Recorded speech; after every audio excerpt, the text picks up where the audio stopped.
So this practice is not really a pulling back and considering practice. It's not a, well, let me see, I don't know, maybe I'll try a little of this. And it's really a submergence. It's a willingness to just take a chance. And it feels more like falling off of the back end of the boat rather than steering the boat. And you just, at some point, you've had enough of life in consideration of it. Do you know what I mean? Thinking, just pulling back and thinking, is this moment trustworthy? Can I actually give myself over to this? Maybe I should hold some reserve. It's really the willingness to just take the plunge. And it's a practice that requires the realization of it.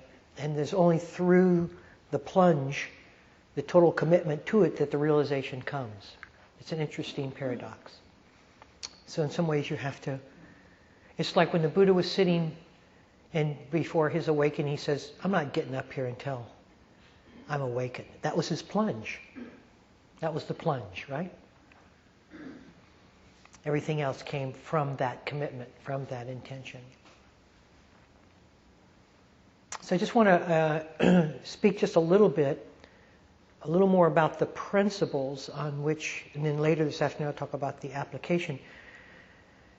But when I was much younger, one of the main teachers that influenced me a great deal was Krishnamurti. And he kept talking about the observer is the observed. And I didn't know what that meant.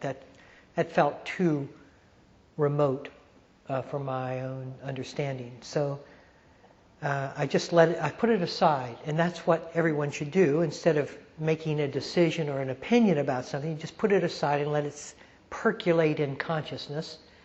And at some point, if you still are interested in it, that interest bears fruit, and there's a realization around it. So one of the principles of this shift in paradigms that I've been speaking about is the realization that the observer is the observed. So what do I mean by that?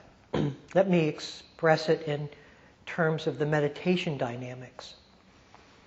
As you're sitting, virtually every aspect of the mind can be seen, except one, for a long period of time. And that's the person who's watching, the person who's sort of assimilating the facts of what is being seen, the commentator behind all of the Oz guy behind the screen. And just awareness doesn't seem to catch that degree of subtlety. It catches everything else. It catches thought, it catches emotion, it catches physical sensation, sight, sound, smells, it catches it. But for a long period of time, that sense of observation, the observer observing, isn't... Then the mind stillness deepens, and suddenly awareness is panoramic, which means that there's nothing behind it watching, that the watcher is seen. The king has no clothes. And now, so where does that watching come from? When the observer is now observed. It's not coming from you. You're the king without the clothes, or queen. You see, it comes, it's a shadowing of the realization that awareness is pre-existing the formation of you. And that what you are, what we are, is part of the observation of what awareness can see. So if that realization hasn't occurred, that's okay. Just let it percolate in your mind. Say, wow, that's interesting. Maybe, maybe not. But I'm not going to close the door on it. Let me just hold that interest.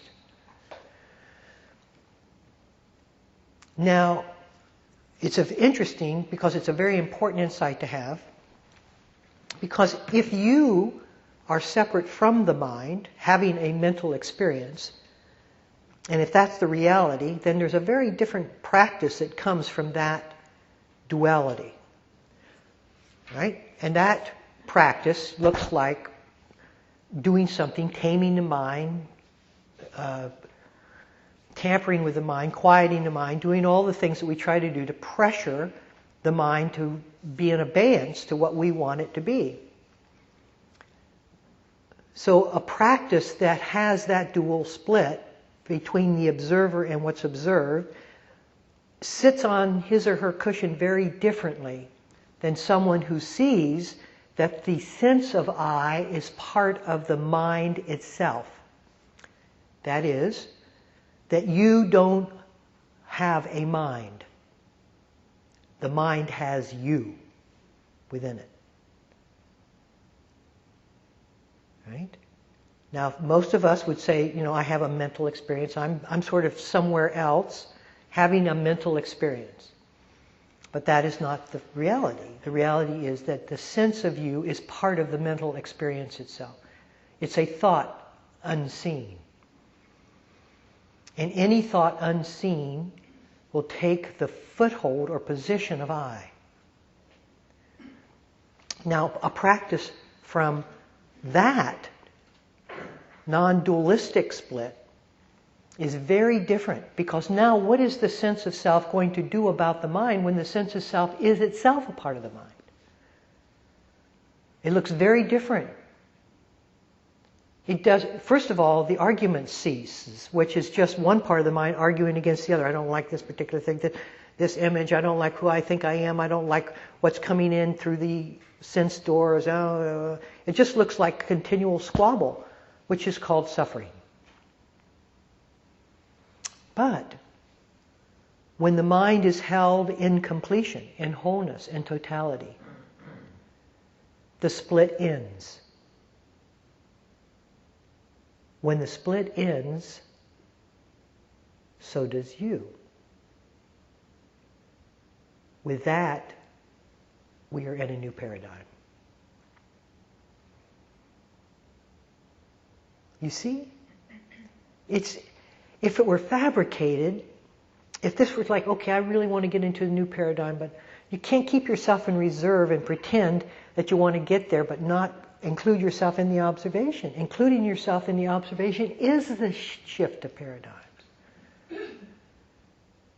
Because it shuts us up completely, immediately. We have nothing to say about anything, and nor should we. Because it's just the cantankerous part of the mind trying to settle the part that it's disagreement with. It's just internal rancor. Internal rancor is the definition of struggle.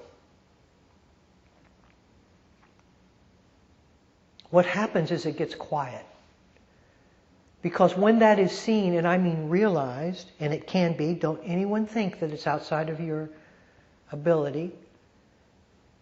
Once that's seen and realized, it gets quiet. Because what can you say? Meditation then looks like sitting with the whole totality of awareness. Within the totality of awareness is the mind. We do nothing to the mind's display, and this is how subtle it gets. Not even when we're lost in thought do we change anything.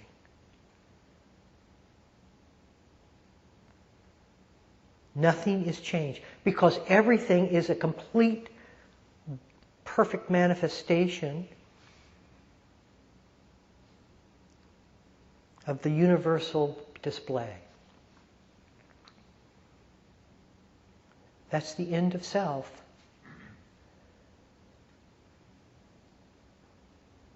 And it's the end of the effort as we have known effort to be.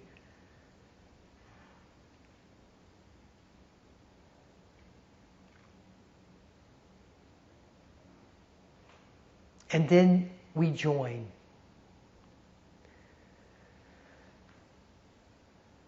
The snowman has melted. And we join everything. Everything is joined.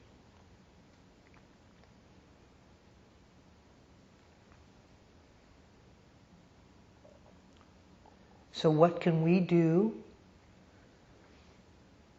on this end, in the first paragraph, to encourage that realization? Love stillness. Love quiet. If you love it,